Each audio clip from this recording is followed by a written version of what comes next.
ఈ ఛానల్లో ఈరోజు వచ్చేసి బెండకాయ ఫ్రై ఎలా ఈజీగా టేస్టీగా ఎలా చేసుకోవాలో చేసి చూపిస్తాను.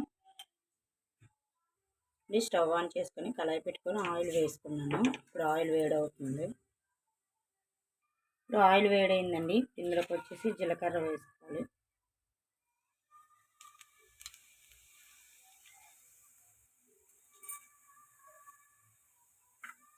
అలాగే తురుము పెట్టుకుని ఎండుమిర్చి,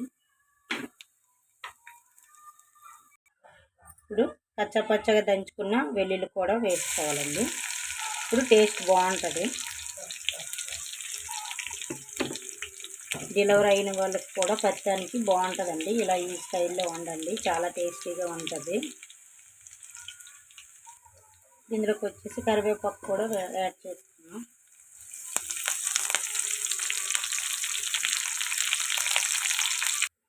ఇప్పుడు ఈ పోపు వేగిపోయింది కదండి. ఇప్పుడు బెండకాయలు వేసుకున్నాం, కట్ చేసి పెట్టుకుని బెండకాయలు.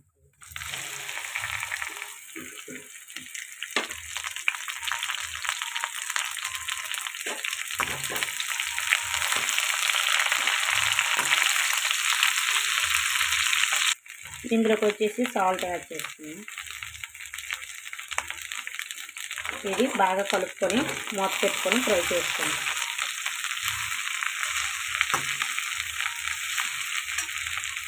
ఇప్పుడు మూత తీసి చూద్దామండి.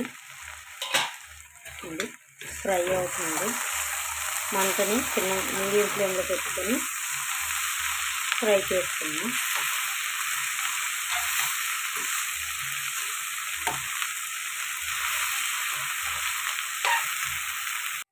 ఇప్పుడు మూత తీసి ఇందులోకి పసుపు యాడ్ చేసుకున్నామండి.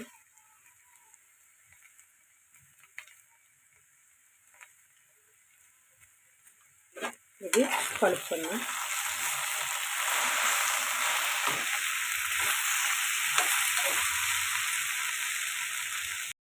పసుపు వేసి కలుపుకున్నాను కదండి. మళ్ళీ మూత పెట్టుకొని ఉడికించుకున్నాం, ఫ్రై చేసుకున్నాం ఆయిల్లో.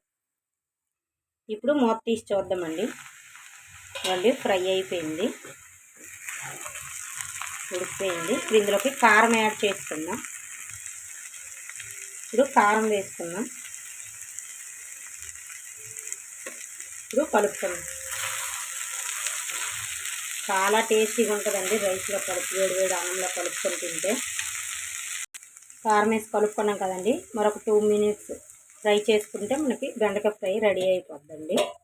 చాలా టేస్టీగా ఉంటుంది. అంతేనండి, మనకు బెండకాయ ఫ్రై రెడీ అయిపోయింది. చాలా టేస్టీగా ఉంటుంది. ట్రై చేయండి. ట్రై చేసి ఎలా వచ్చిందో కామెంట్ సెక్షన్లో కామెంట్ చేయండి. లైక్ చేయండి, షేర్ చేయండి, సబ్స్క్రైబ్ చేయండి. ప్లీజ్ సపోర్ట్ చేయండి. బాయ్ అండి. బాయ్.